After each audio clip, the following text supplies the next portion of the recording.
our next speaker needs no introduction. Now, the very fact that she's here today is a testament to her undying love to the organization that is Toastmasters. Now, she is a field marketing leader at Kindrel. She's a passionate, creative, and results-driven marketing professional with more than a decade of tech marketing experience across feed marketing, digital communications, brand marketing, content, and client servicing. She is on the board of Teen Interns and I Love Mondays, two organizations that cater to the youth of our country. She also serves as a mentor for the Expression Society, for Girl Up, and for Mana Prasada, as well as she volunteers in two NGOs, that is Sparsha and Mentor Together, two NGOs that also cater to the student community of our country. As a Toastmaster, she's been a passionate public speaker from age 9, and she's earned the Distinguished Toastmaster title at Toastmasters International. She's an eminent keynote speaker at various corporate events and a very accomplished trainer as well. She's a champion of women empowerment and projects for women in tech, women in workforce, and intersectional feminism focused on inclusion of gender. Now, I know this is a long introduction, but she's here to take over this section of speech analysis workshop on evaluation. But before I bring her on stage, I would like to ask you all that if you do have any questions during the session, please do private message me. I will be asking the speaker the questions towards the end of the session. Ladies and gentlemen, to address us on evaluation as an art, please do welcome Distinguished Toastmaster Kavya Gowda to take over this speech analysis workshop session number 1. Distinguished Toastmaster Kavya, over to you. Thank you, Cyrus. Thank you so much. I'm finally having my time in the sun. It seems like that because the light is too bright. But a very warm welcome to all of you. And I have to, again, profess my love for the Mangalore Toastmasters here. The only vacation I took this year was to Mangalore, and I just returned. So my love is very fresh.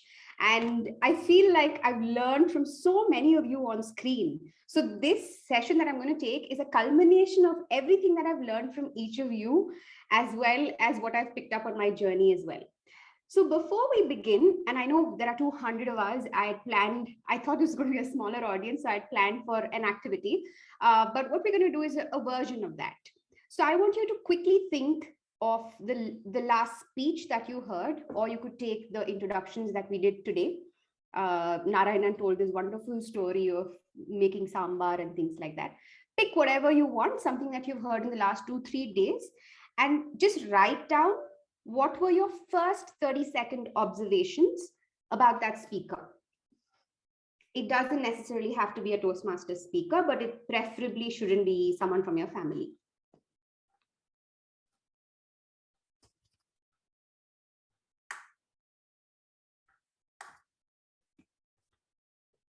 When you have it, just show me like a thumbs up.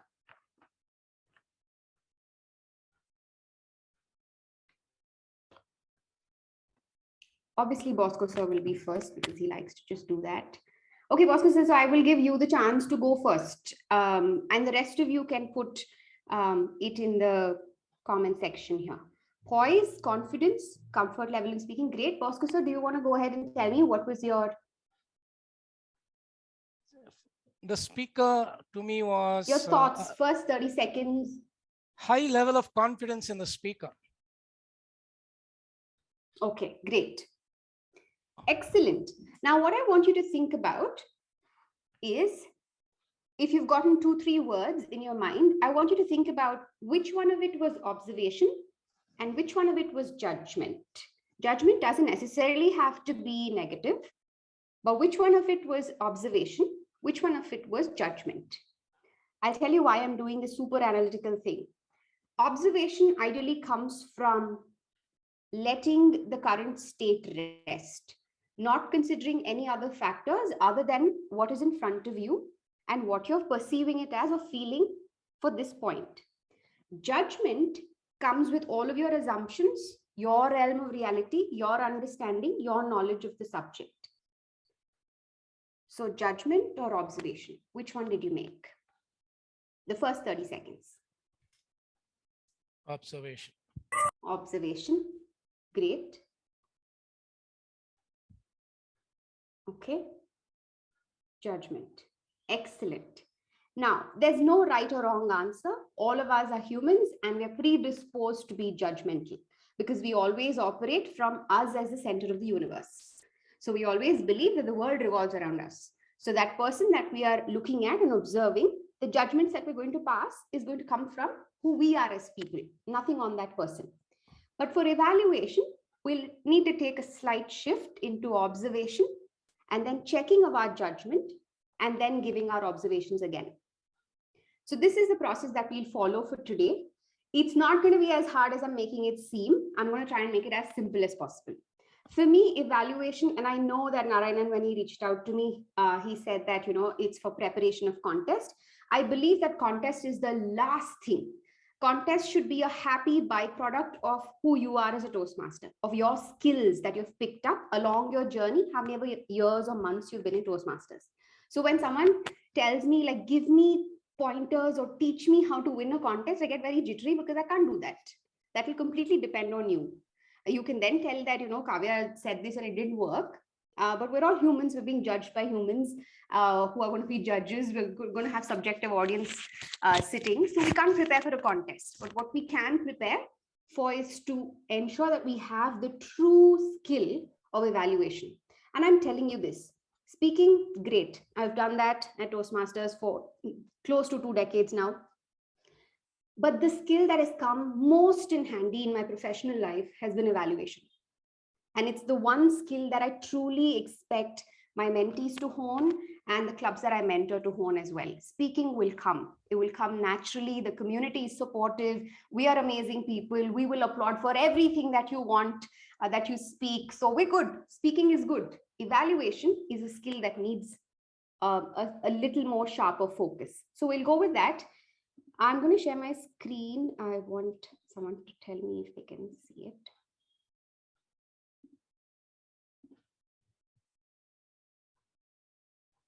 Minimize us.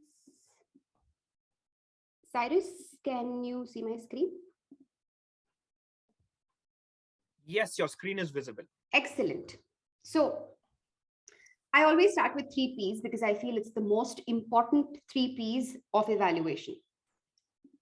The first is the beginning of every evaluation. The beginning of every evaluation begins much before the person starts speaking. You start making notes much before that. The beginning of evaluation is ideally you making up your mind that these are the 3 things that are really important. What is the purpose? What is the purpose of evaluation? You're not evaluating to win a best evaluator ribbon. I mean, some days you might want it for the validation and the ego boost. That's fine. We are all human. But most days we are evaluating because we don't have trainers who are going to train us. I'm not an expert. I'm not a public speaking expert. That is, I don't know if anybody is really who can come and talk to us and teach us that these are the ways to do it. We're a peer-to-peer learning community. If I am good and if I evaluate Vanita really well, Vanita takes my feedback and becomes a better speaker. Someone else learns from her. And eventually we all become good Toastmasters and good speakers. So the purpose of evaluation is to evaluate so that it benefits everyone, the speaker, the audience, the future of Toastmasters, all of it. Huge burden to have. But the second P, which is important, is the premise of the speaker who's speaking. This, I'm going to get to the contest bit of it by the end of the presentation. But in the beginning, what I want to do is hone the evaluation skills of regular evaluations at the club. I feel like the more you evaluate at clubs, it becomes easier to contest. It wouldn't be something that you should prepare for. So learn the objectives of the speech and the speaker is really important to do, because sometimes, like, I always make it a point to make sure that I speak to the speaker beforehand to ask them if they've done the speech before in any other club. Because sometimes what happens is people are repeating their speeches in clubs because they want to hone something, or they've gotten feedback, they want to work on it. Some of them are new, they just want to try out an idea, it's a new technique, new style, they're hesitant. But for me as an evaluator, then I will do full justice if I know the objectives of the speaker. Because ideally my evaluation is only going to be for that speech, for that speaker. If my evaluation becomes all about, what I think that person should do, but it was not something that they were looking for, then nullifies. It's a waste of effort from both sides, right? So I always ask the speaker, what are your objectives? What do you want me to take a note of? And a lot of times it's mostly the same things. Someone said, I use a lot of R's and ums. Can you keep an eye on that? Someone said, I talk too fast. Can you keep an eye on that? My content is good, but I want to see if the characters work in the story. So things like that. But if it helps for you to know the objectives in the speaker. The more you ask these speakers about their objectives and focus on that and do your evaluations, you get better at doing deep analysis of speeches. Because then you're not just doing template analysis of this is what I think, body language check, objective check, content check, delivery check. No. Then you're forced to think how this person has asked me that I have to evaluate them on these specific criteria. Then what do I tell? Like how could they have improved that part of it? It'll prompt you to learn more. It'll prompt you to be more specific with your evaluations. The third is person. I always say this, consider the skill level of the speaker. If that speaker is new, if you know that the person is visibly nervous, you don't have to point it out in your evaluation. It's a waste of your time and it doesn't add any value to that person. If anything, give them the benefit of the doubt. It's a community. It is all of us standing for each other, strength to strength. So consider the skill level of the speaker. And sometimes it's also that someone's speaking really well and they're well known in the district. So you want to bring them down a notch by doing like your toughest evaluation. If that's what the speaker wanted, great. If not, it's unnecessarily unfair. Like you shouldn't be prejudiced simply because you're good or otherwise, right? So purpose, premise, and the person. These are the 3 P's that I would ideally keep in mind before I start an evaluation for any person in the club. The next 5 are repetitive for you, because if you've done at least 4 or 5 evaluations, you know that this is what you should do. But you know, like how I have a 5-year-old daughter and I've told her to look both sides while crossing the road, and I say it every single time we cross the road. So it's good for some rules to be repeated no matter what, because I'm sure my mother will still repeat it if I have to cross the road with her. It doesn't matter. We just have to keep those things in mind. The first one is what Vanita said. You have to be truthful, yes, but you can be kind. Brutal honesty is a concept that we have to unlearn. Nobody needs it. Honesty doesn't need to be brutal at any point in time. What honesty should do is, if you're delivering honest, truthful feedback, is it kind enough for them to take it? Otherwise, they're going to take it with a bit of hurt, and that will never sit right. With hurt, you can never assimilate and say, okay, I'm going to take this. This was a tough evaluation. I'm going to come back stronger. Very few people can do that. And we're in the middle of a pandemic. Everybody's mental situations are different. Family situations are different. You don't know how many people we've lost in the last 2 years. I'm not saying take that into consideration. You have to be objective, of course, but it doesn't hurt to be kind. So please, when you're doing your evaluations, be truthful, but be kind. It was a lesson that I had to learn and unlearn for a long time. The second is express your opinion. When you walk in and you start doing your evaluation, you can't say, we felt that, you could have done this. Nobody feels the same thing. We're all great. We love each other. Great, amazing. District 121, we're all in this together. Great. But it's your opinion at the end of the day. Because if it's good or bad, you take ownership of it. You take responsibility of it. So even when you're speaking, when you're using your words, you say, I feel, I think, I feel that you should have done this, or I feel that you could have done this. We know it's your opinion that you're expressing. It's a chance for you to express your opinion. So why do you want to share credit with anyone else? Just do your bit. Generalization kills opinion. Don't say everybody does this or generalize any statement that you're making. Simply express your opinion. The third is avoid absolute statements. No brainer. You should never do this. You should always face the audience. You should never turn your back to the audience. If we were face to face, I would have shown you. I can never forget it. There was this one speech that I attended where I'm sure that person has gotten this feedback before, heard it somewhere before, that you should never turn your back to the audience, right? And there was a prop placed on a chair at the back of the stage and the person had to pick it up. And obviously this rule is there, right? Like, I don't know who told that rule, but that person actually walked backwards facing the audience to pick up the prop and come back. It looked ridiculous, and it was such a sad thing for that person that we had to actually tell, like, there's no rule. There's no rule for speaking. Speaking is an art.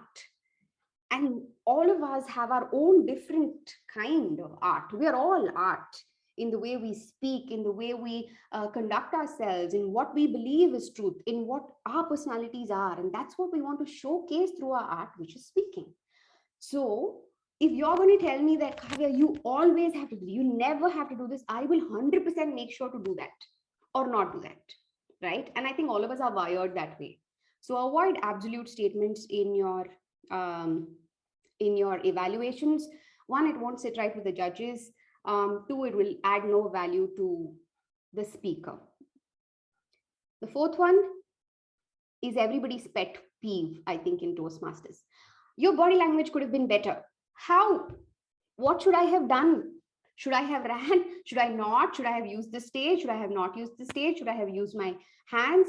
Most often than not, when we're speaking, we don't know what gestures we're doing, right? Like we don't know what our hands are doing, what our eyes are doing. If someone's nodding in the audience, for all you know, you're focused on that one person who feels like they will give you the time of day, right?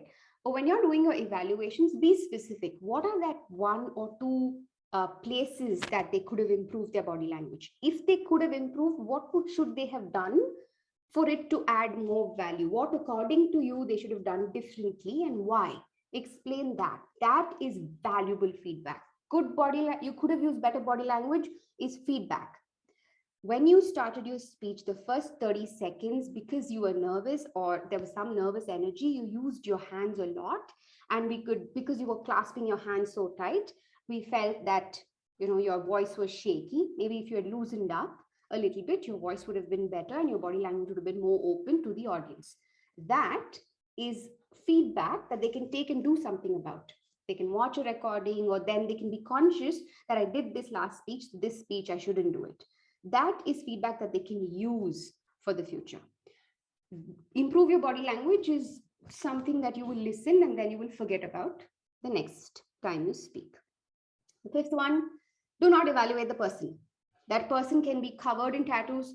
That person can be wearing the most garish clothes. That person can be wearing 6-inch heels and walking on a faulty stage. It doesn't matter. It doesn't matter. It really doesn't matter. If it doesn't bother the speaker, it shouldn't bother you. Your job as an evaluator is to evaluate the speech. That's it. Nothing more, not the person. We've had too many of these instances where too many women have been called beautiful and your smile was amazing. And because you smiled, your speech also dazzled, and nobody needs it. I'm telling this to you. I'm sure this is recorded and I'm sure most of the women will agree. We get enough compliments. We don't need it in an evaluation. Okay, just take that as a statement. We'll move on from that. Don't evaluate the person, just evaluate the speech. Do your job, which is evaluating the speech and ensuring that person, when they speak again, become a better speaker. So what technique do I use, Kavya? There's so many. This is a very old template. I think this was what was introduced to me when I joined Toastmasters 2004-5-ish. It was our Bible. We would all follow this. I don't even know the full forms of some of these because they're so old. But look, I tell you the best style that you can use to do an evaluation. It's called common sense. That's it. If you are going to do an evaluation, if someone is going to evaluate you, what kind of evaluation will make you feel good, will make you feel charged up to say, wow, I got a fantastic evaluation. This is the feedback I can use. This is what I'm going to change in my speaking style next time. This is what I'm going to work with my mentor with.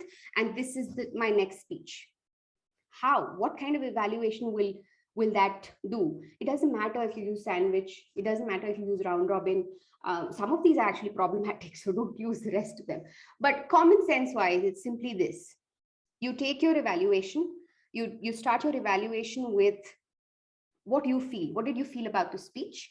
You tell them all of the good things that you felt.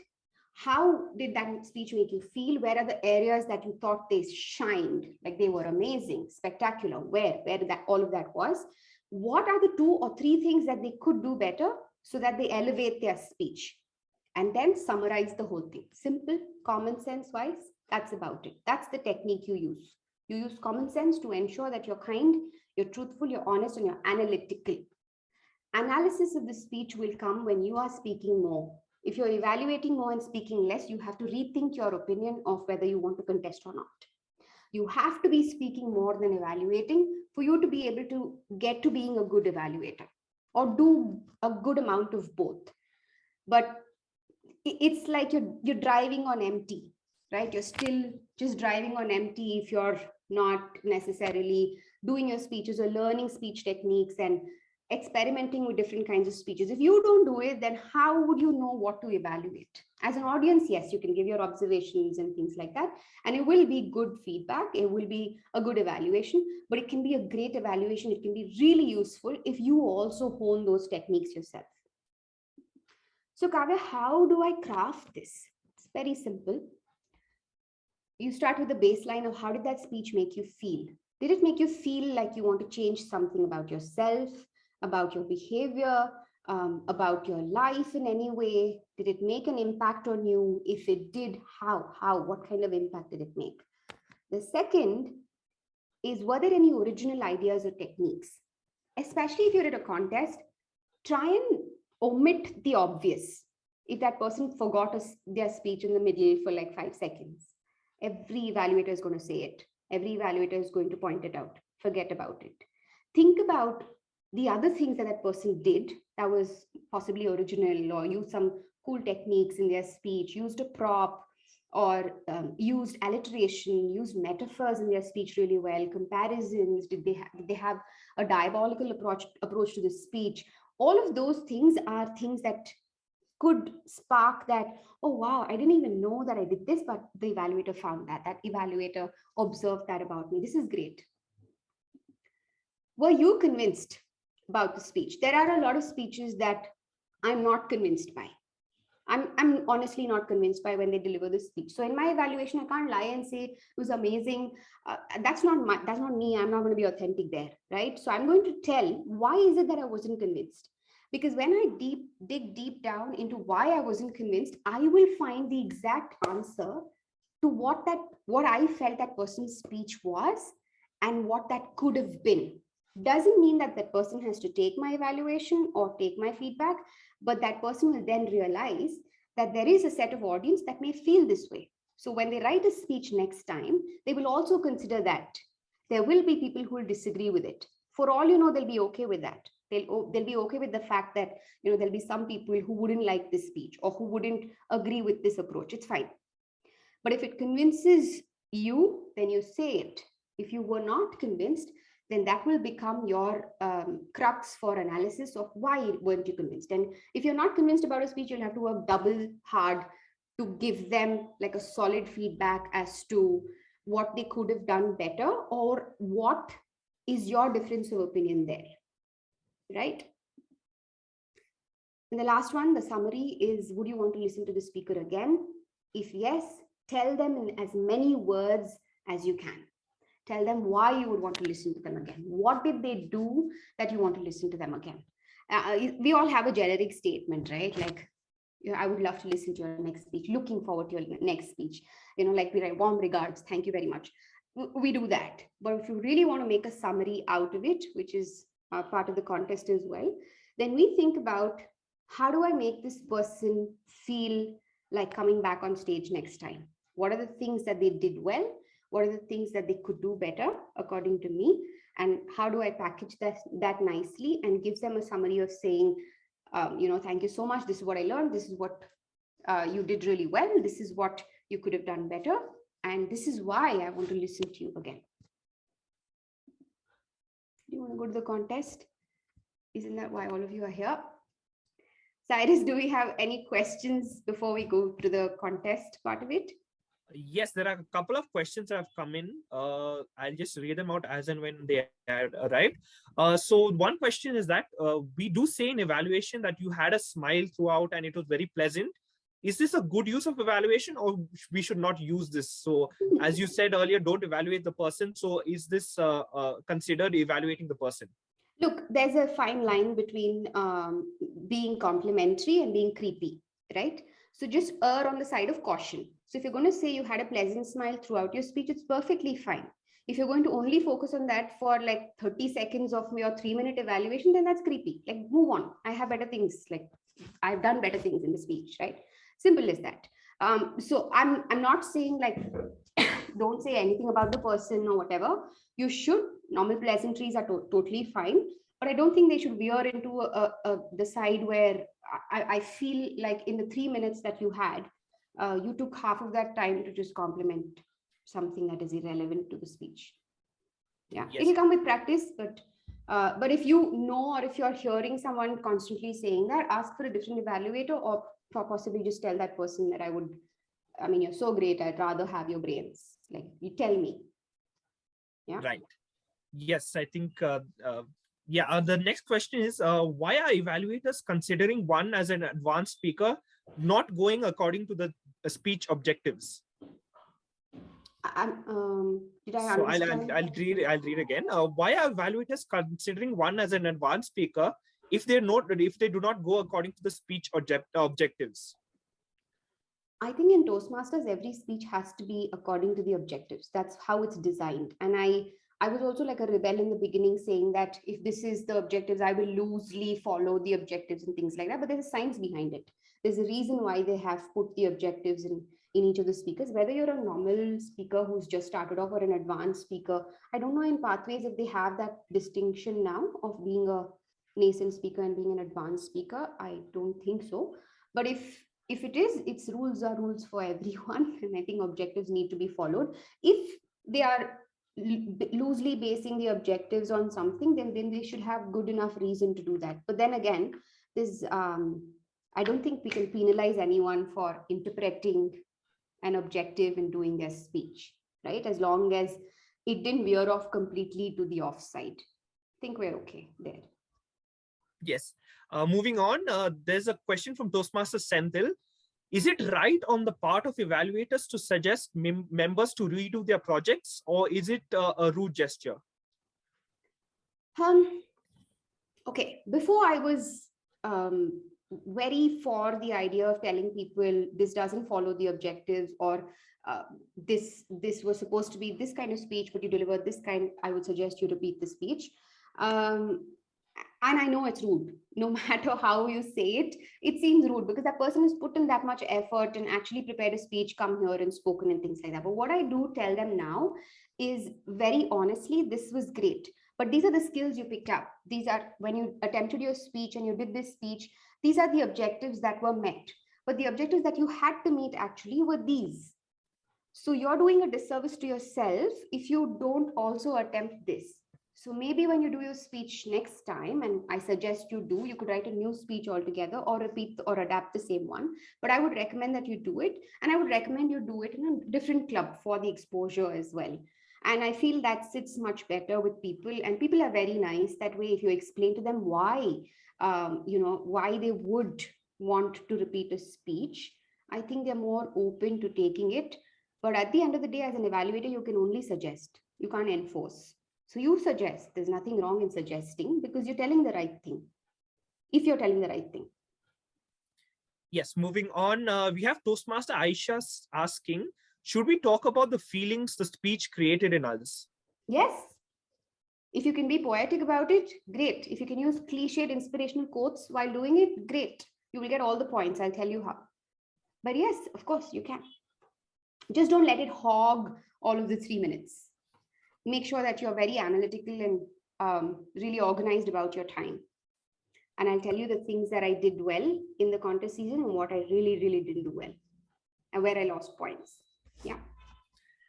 We have a lot of questions coming in based on the speech. I mean, the evaluation techniques that you had showed in the earlier slides. They were asking whether you could, focus on a little bit more detail as to what they stand for. Can I tell you that I have no idea what they stand for? My whole objective of putting this here was that it's available. You can go look it up on the internet, but I don't subscribe to this. There are evaluation techniques, but the techniques that work best for you are evaluations that are in your style, are positive, and are delivered diligently to the person. Follow the objectives and make sure that that person, you're covering all of the bases in your evaluation or objective sheet. That's about it. If anybody is curious about what this is, now even I'm curious because you asked the question. I will figure this out and I will send the deck. This is a very old deck. This is like 20 years old, I think. I will find it and I will send it to whoever is curious about it. Okay, we have another question from Toastmaster Rashmi. Stand and speak. Is it a practical advice in online speeches, or must it always be mentioned to the speaker? I think standing and speaking is just the natural way of speaking, especially in a contest. I think you owe it to yourself to be able to use your full range of motion while you're speaking. But I don't know. In a virtual setup, I wouldn't enforce it on anyone. You don't know the home situation. You don't know where they've been standing. You don't know if they will be able to actually place to make sure that you are hearing them correctly. If it works better for them to just sit down and do their speech, I would assume that that would be okay, but I don't know the new virtual contest rules, so don't quote me on that. But I would think that at the end of the day, if I'm receiving the message and hearing this speech, then it should be fine. But for a contest season, yes, if you look at the ballot has movement and body language and things. If you can do all of that in this space, great. If not, I would assume that you should stand. I'm very comfortable standing up and speaking and sitting. I would prefer sitting if it's a setup where I can just talk. But if I'm contesting, then I would make the effort to stand up and speak. Okay, so sticking with the theme of online evaluations, Toastmaster Namita says it's rather difficult to evaluate on a virtual platform where there are logistical issues such as time lag, poor lighting, and much more such issues. So, any suggestions how we deal with such events? Fix all of it. Get good internet, get good lighting. If the other person doesn't have good lighting or good internet, and because of that your quality of speech was poor, I always say that don't put your whole effort into evaluating that particular speech, because I have had a session where someone's internet was really bad and I was trying to mentor them for a contest, not from this district, not from anything from South India, but their connection was so bad. They were from Nepal and that connection was so bad and I really couldn't hear much at all. And it's serious disservice for me to be able to give feedback after I'm hearing like 40% of the speech. So for an evaluator also, that would be a deal breaker, right? So I would say we'll come back to it at a time where your internet is better or something, or you could send me a recorded version and I can give you my feedback about it. But in a contest, I'm assuming that everybody will check their connections and lighting and things like that. But in a club setup, I'm sure you have flexibility to see if you can have a work around the lighting and internet issues. Okay, we have another question from distinguished Toastmaster Arjun. He says that there are evaluators that focus extensively on the delivery of the speech and too little on the content. So could you throw some light on the difference between or importance in focusing on either or both? 1 minute. I want to go to the next slide. This is it. This is ideally what you should focus on, content and delivery. The evaluation sheet is not made just for contest. If you look at the evaluation sheet, ideally, this is what you should be focusing on, even in your regular meetings. How analytical can you be with the content? The delivery, great. That's what I always say, right? Like, don't go by the personality, go by the skill. A person can be extroverted and have a natural ability to speak and things like that. That's great. But we as communicators have evolved. Toastmasters has evolved. 20 years ago, we were focusing on things like that. Like, the tree was so big and I was so enthused. We don't do those body language anymore. But 20 years ago, it was super common to do that. We've evolved as evaluators. We've evolved as communicators. For us, at least for me, the way I look at it now, if someone has not great grammar, they don't have good diction, they don't have pronunciation, I don't even bring it up, because now I recognize the privilege that I've had.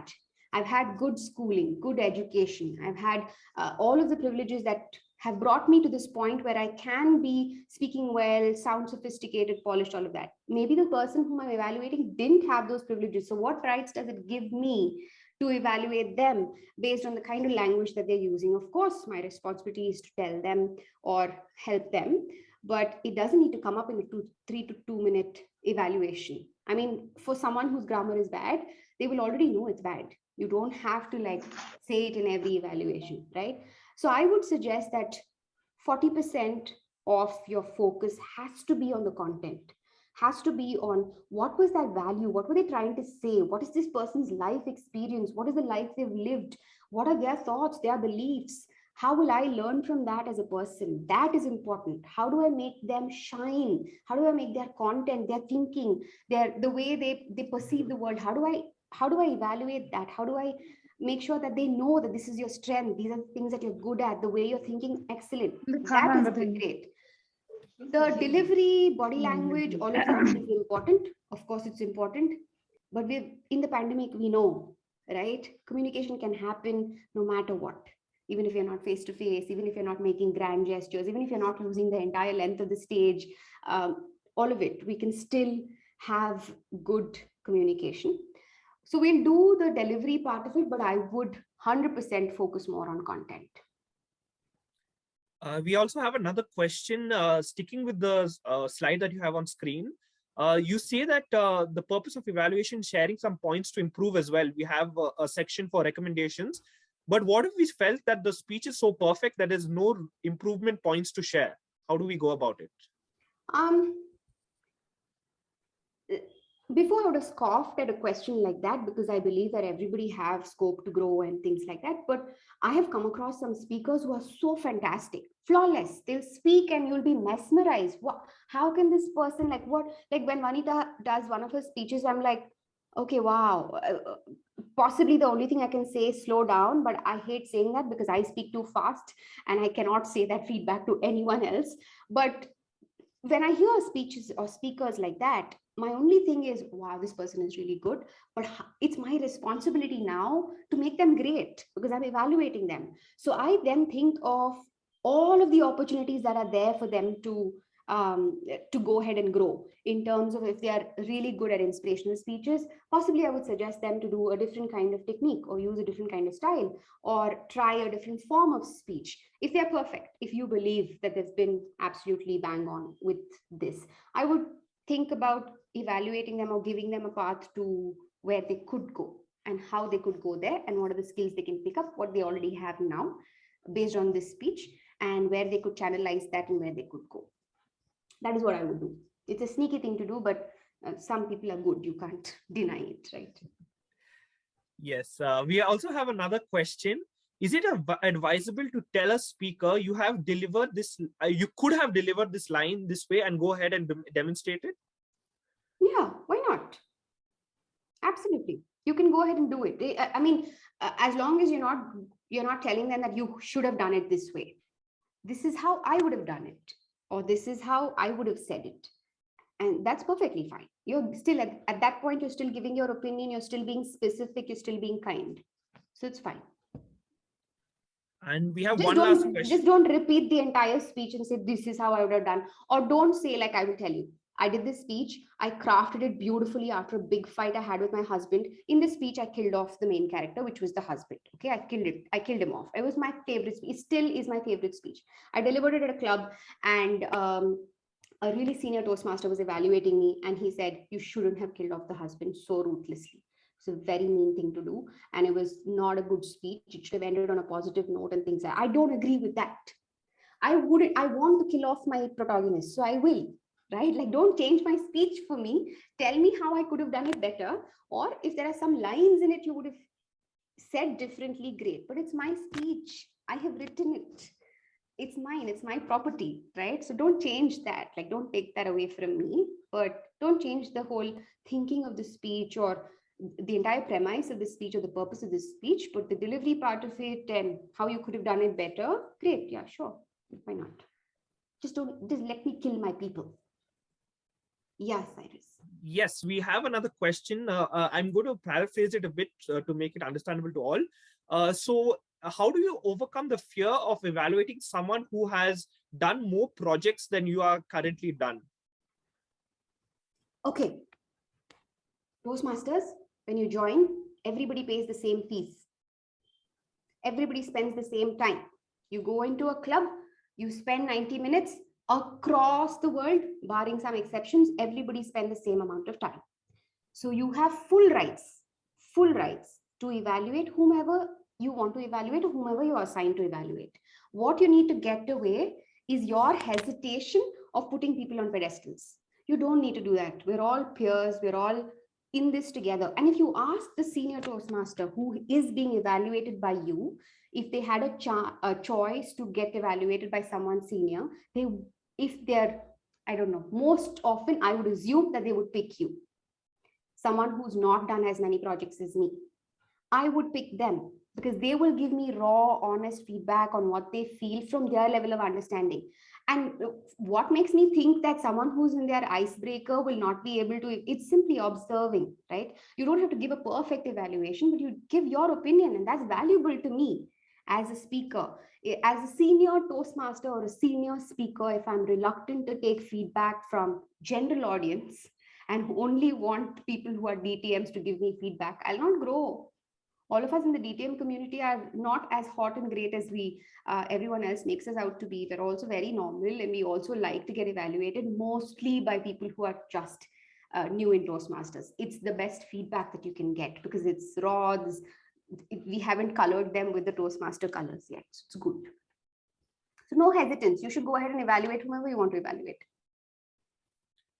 Yes, we have another question coming in. I think it's slowly pouring in as and when we speak, but we have a question saying that how do we evaluate a speech if it is not meeting the purpose or the objectives of the given project?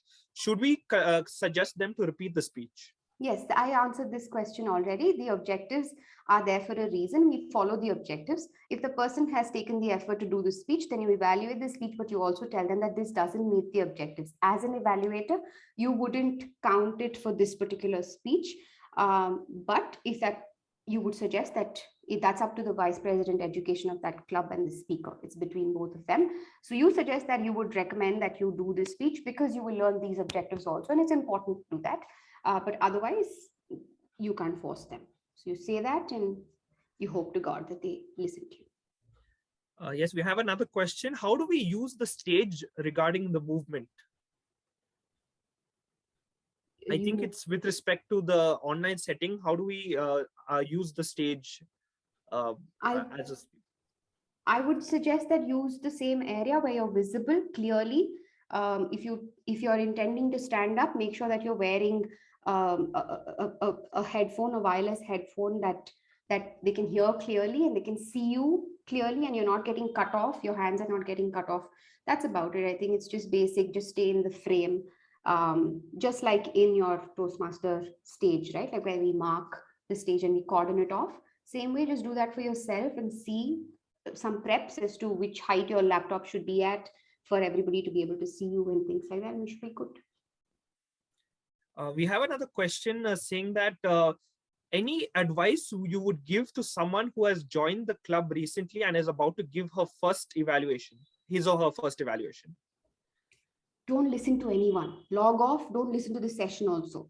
Go and do your evaluation. Just give your observations of what you felt that speaker is speaking. How are they doing it? What do you think they did well? What do you think they could have done better for you to have had a better experience as an audience? That's it. Simple as that. And do not be worried if you feel that you will do a evaluation which is too strict, to this, to that. Nothing. And we're all here to learn. If you're doing your first evaluation, I'm pretty sure that everybody in the club will be very supportive about it, and you will see a lot of evaluations being done, right? If you really want to prepare, then I think I would suggest that you watch evaluations of speeches, or you do mock evaluations for yourself, where you look at YouTube speeches and write down the evaluations. Maybe work with your mentor to see if you're going in the right way. Things like that. See if you can do things differently or do mocks, and you should be good. I used to do this thing where I will be working out in the mornings and I'll be listening to speeches and I'll be mentally evaluating them. This is how I prepared for my contests. So I would prepare in terms of just listen to the speech and what did I feel. And then when I finish my workout, I would write down quickly, these are the things that I think they did well. This is the thing that I think they could have done better. Then I again listen to it one more time to see if I was right, or what did I observe? Was it good or was it not? Yes, we have another question coming in with regards to what you had said earlier about changing the speech structure or ending. So, what is your suggestion on evaluating content? Is it only just grammatical tools like alliteration, metaphors, or is there a deeper underlying message behind it? For evaluations, Evaluating content. How do we okay, go about? Yeah. there are multiple ways to evaluate content. It is very subjective. It depends on the kind of speech you're delivering. Most often it will be a persuasive or an inspirational speech. Some of it will use good humor. Some of it will use a very tragic story or life story and things like that. So when you're discussing content, you go with the premise of what the objective of the speech is and how you felt about that speech, and what are the things they did well in terms of structure of this speech, opening, body, conclusion, all of those things. But put together, what impact did it have? What were the different tools and techniques that they used to bring about that story? If it had one story, did it go back and forth? If suppose they were narrating like a life incident, if it did go back and forth, then was the transition seamless? One of the things that I've noticed most importantly, that even when you're writing your speech you might not be aware of, is we think about it like, I have to deliver three main points, so I will do one, two, three. I will give examples for one, two, three, and I'll be done with it. The thing where speakers will mostly miss is that transition from one point to the other. The transition is not words, the transition is ideas. Does it make logical sense? Does it make emotional sense, your speech? And does it totally sit right with the frame of mind of the audience that you're delivering the speech to? Because they're also a very important part of speaking, right? These are various things that I would look at, but it completely will depend on the kind of speech that they have. I have no expertise in evaluating humorous speeches because my taste in humor is very different. So a lot of humorous speeches, um, I've learned how to evaluate them, but I think it's still a challenge for me. So there will be some things that you can do really well, and some speeches that you might not. So maybe learn or take a back foot until you learn, because you obviously don't want to like do a bad evaluation for someone when they don't deserve it. But things like that, to keep some things in mind. But do all of this in the club. Like your club is your area where you can test out all of your techniques, do all of these evaluations, and every speaker will have to also take evaluations with a pinch of salt, right? All of us are still learning. None of us are excellent, or we'll get 100 out of 100 in evaluation also. We're all still learning. We will make plenty of mistakes, and we should all be making room for that, just like we make room for speeches and speech mistakes, right? Because you asked about evaluation, I'll just give a pause and we'll go to the contest bit of it. Okay. The contest bit of it, I've just put together all the things that I feel I have seen in trial and error, myself as well as my fellow peers. Start positive and stay positive. The minute you get negative in your speech or prescriptive in your speech, like do this, do that, it doesn't sit right. I think everybody have a very individual state of mind, and they're more open to listen to you and take your feedback if you start positive and stay positive. I had this experience where one of the evaluators in a contest tried a different technique, where that person said what they didn't do well first, and then said but, and then said the positive thing. It was something new that they were trying.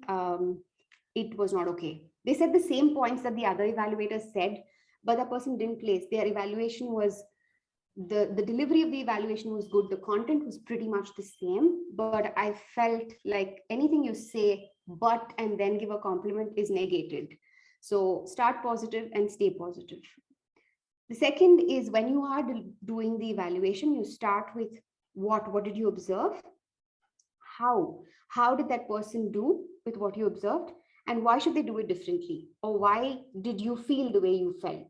So clarity in your evaluation is super important. Don't leave the person confused in terms of, when they say like the structure of the speech could have been better. How could that structure have been better? What could they have included? There was this one speech where this was quite recent, where someone was preparing for a contest and they said, but my mother, they put their mother on a pedestal, and their ex-girlfriend was just like they just mentioned it in bad taste. The context was different, but I the evaluation that I gave was, it's still two women, that you can't place one on a pedestal and one, you can't speak lowly of them when it didn't warrant it. Like the speech was not about that person at all. So these are the small things that people do for punchlines and kicks and things like that in the speech. But I think it's important for them to know, because I don't know if the audience is laughing and having a good time, people will be more encouraged to do things like that. So I think as an evaluator, while you're also thinking about the audience, you also think about the speaker. Like if the speaker continues to go in this direction and speak like this in the next speech, after I have evaluated, then I don't know if I've been a good evaluator. If that person is good, that person needs to be great in the next speech, and I play a big part in it. So how do I make sure that I'm absolutely crystal clear so that they take the feedback and apply it for the next speech? I've said this before, not going to repeat it. It's your evaluation, nothing more. Don't generalize, but make it count.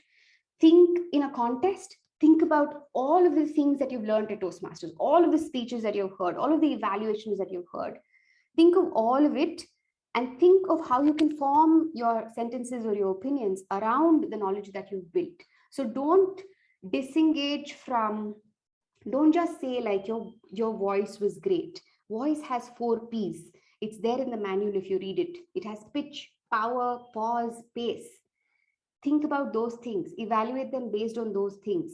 It will show that you're knowledgeable. It will help the person who's speaking, but most importantly, it will get you points in the contest. So try and don't sound smart for the sake of sounding smart, but if you know all of these things, then use it in evaluation.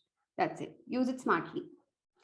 The fourth one is read your audience, feed your audience. I will tell you this really excellent thing that happened at Mangalore. It was the contest that I participated in and placed. And all of the speakers were done. I think there were last 3 speakers left. And the person who was evaluating, who's doing the evaluation contest, they said something really cheesy like, yesterday was the past and today's the present, so it's a gift or something. And it was very cliched, right? Like it's a very cliched line. So I was telling my friend who was sitting next to me, like, wow, that was so cheesy. And this gentleman behind me was like, what a line. And I realized that it doesn't matter how smart you are. It doesn't matter how amazing you think, how clever, how sarcastic, and how amazing you are. You give the audience what they want in a contest. If the audience, and you go to a contest earlier than everyone, in a face-to-face setup, it works. In a virtual setup, it's hard, but it's okay. Like these are tips for much later when the world becomes normal also, right? Go to the contest early, observe your audience, see what are the jokes they laugh at, see what are the lines that changes their facial expressions. And look, it's an open secret. We all know who the judges are, or just assume everybody is a judge, right? Like think about the audience. And judges are also highly like biased. When audience is laughing, you can't be like, wow, everybody is laughing, but I don't find this funny, so I'm going to mark this wrong. No, it's like audience mentality, like mass mentality. So read the audience and feed the audience. If your audience is easy to please, then throw all of these cheesy lines in there. Start with Mahatma Gandhi quote, end with Socrates, doesn't matter if that's what your audience want. Want to win a contest, do it. Just don't do disservice to the middle part, which is the crux of it. Do a fantastic job of analyzing this speech. The first and the end, put all the flowers in the bouquets and whatever you want to win your points. Because this is it, right? Your analytical quality is 40. Even if the judge gets carried away, they still have to stick to this. They still have to stick to this and mark you on this. And as simple as it sounds, it's not. So I will then think about, okay, this person analyzed the speech really well. So imagine the difference between your voice was good versus the power of your voice in the first half of your speech was good. It helped me connect. It helped me made me feel like you were confident. The pace towards the end, I think you were looking at the red card, so you quickened it up. Maybe you could have timed yourself better because I want to enjoy the experience of your closure of the speech. Your pitch was perfect. I wasn't overwhelmed by it. Things like that. When you say things like that, people are like, wow, she knows what she's talking about. 40, I will give her 30 or 40, whatever, right? Recommendations, are they positive, specific, helpful? Yeah, everybody will get points there. The technique, was it sympathetic? That's why I said start positive, stay positive. These are easy points to get, but the easiest point to get is summation. This is the one thing that I completely forgot all of my contest seasons. I don't know how I won the contest, honestly. I would have lost 15 points in summarizing. If you just say, in summary, in conclusion, while I say this, what I feel is, towards the end, that's it. 15 points are yours. It's like when you're writing an exam, no, you know for a fact that if you tell like the first 3 lines of this and then you write your whole life history, you will still get your points. That summarize your speech. Please summarize your speech. I always lost points there, but it's easy to get. But it is a nice roundup. This whole judging sheet is a nice roundup of everything that you could do. It encourages you to do a good job at evaluation. So just follow the sheet, even for your club contest, I mean, your club evaluations. It's a good way to have. Don't please start judging people out of 100 as an evaluator. I'll give you 56 points. Nobody will understand what you're talking about. But this is just for your knowledge. Like, this is how I will pace myself, or how I will break up my evaluation and deliver it. Yeah. Cyrus, do we have any more questions? Because I'm at the end of. Yes, we just have one more question that's come in. Some speeches are more like PowerPoint presentations and not really speeches. So how do we evaluate that? This is a very sad reality of my life, because I'm a marketing professional. PPT is life, even though I hate it. And every time someone presents, I do not want to evaluate them. Just like me, doing this presentation was such a pain. Not talking to you all, but just putting all of this together. Thankfully, I have this ready. But look, I feel like there is a good enough skill to have to hold the audience's attention, even when you're projecting a presentation, a PPT. And if I would still focus on the speech, I would still focus on what they're saying. And if that align, the PPT will only and only I will evaluate if it adds to that speech. If it's taking away from the speech, then I will make it very clear that it's taking away from the speech. If there is no necessity for me to read from that line, and I could have just heard you do the speech with your experiences and your examples, then it could have, if it's a data heavy speech and they want to show presentation, great. If it helps me remember, helps me assimilate. If it's taking away, if it's distracting, if the person is speaking and they're on another slide, they weren't switching correctly, they haven't practiced before, then mention it as an evaluation, as a point of improvement, because it really needs to be told. Presentations are just need to die. Yeah. Yes, we have one more question coming in. I think everyone has access to this. Can we refer to our notes while giving evaluation in a contest? Yes, it's allowed. You can't take, you can write your notes and then I think they take it. I've forgotten. It's been so long since I've contested. Vanita, can you help me here? But I think I've seen a lot of people use notes in a contest. Should they not? I think before you go up on stage, you give the sheets and then go up on stage, right? No, you don't. You actually keep the sheets with you during your 3-minute evaluation. You're allowed to use notes. Yeah, you're allowed to use notes. So after you finish the 5 minutes, they take this sheet back from you so that you're not looking at your sheet and preparing it. But when you go on stage, you can collect your sheet back and go up, and you can totally use your notes while you're contesting. Yeah, it will just add more to your confidence points if you don't use notes. But if you have to use notes, please do. A lot of people have won contests by reading from notes. It's fine. It's perfectly fine.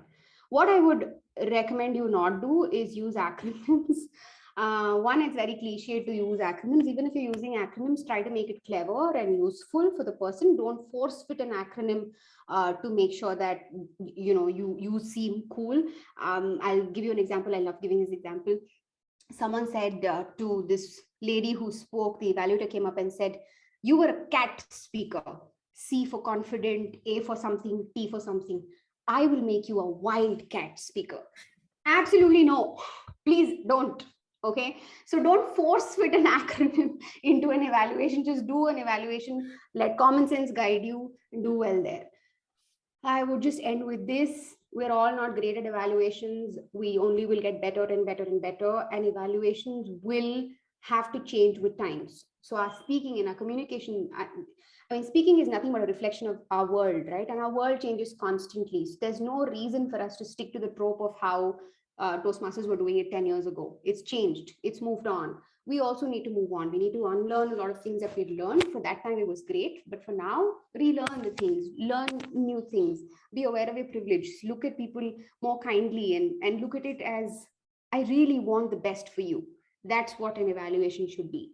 I believe that this is the knowledge I have, and I happily want to share this with you because I want you to succeed. I want you to be amazing. I want you to be great. And I will only be able to do that if I'm upskilling myself, if I'm taking stage time constantly, and if I'm observing myself, observing others, and I'm taking action on it and repeating that cycle. With that, thank you very much. If you have any other further questions, I am happy to answer them. Yes, we just have one question, one final question coming in. Yeah. What's your take on speaking to the speaker versus speaking to the audience? I would only speak to the speaker if I'm evaluating. I wouldn't speak to the audience. Yeah, I don't think so. I wouldn't address the audience. I'm evaluating the person and I'm evaluating the speaker. I have only 2 to 3 minutes and I feel it's too short a time to actually do justice, first of all. But given that it is there, I want to use that time judiciously. I'm sure there are exceptions to that. I'm sure sometimes audience interaction is warranted. Like people will say, did you all enjoy that speech? Give me a big hurrah or something. Yeah, great. But it's not necessary. Like, I truly believe that I have 2 to 3 minutes and I want to do full justice to that one speaker who's sitting in front of me, and I cease to see anyone else and I only focus on that person. If you're in a contest, learn the name. When someone's announcing, the contest chair is announcing the name of the person, learn the name of the person, identify where that person is sitting in a face-to-face setup, but virtually pin that person when you are delivering the evaluation. It will just add to your style of evaluating as well. It's good to also remember people's names when you're addressing them. Instead of saying test speaker, I meant. Yeah. I think we do not have any further questions. I think if you do have any questions that may arise just before the contest season, you can address them to, I think, DTM Kavya if she's available, and the PQT team as a whole. So yes, I've got another question coming in. How can I contact Miss Kavya? Is it possible? I am everywhere on social media. You just have to type Kavya Gowda and you will find me. Or you can just ask Vanita, or I can give you my number. You can direct message me. Yes, I think that being said, we are shy over time, but before we move ahead, I would just like to personally, as on behalf of all of you, thank our presenter for today, distinguished Toastmaster Kavya Gowda.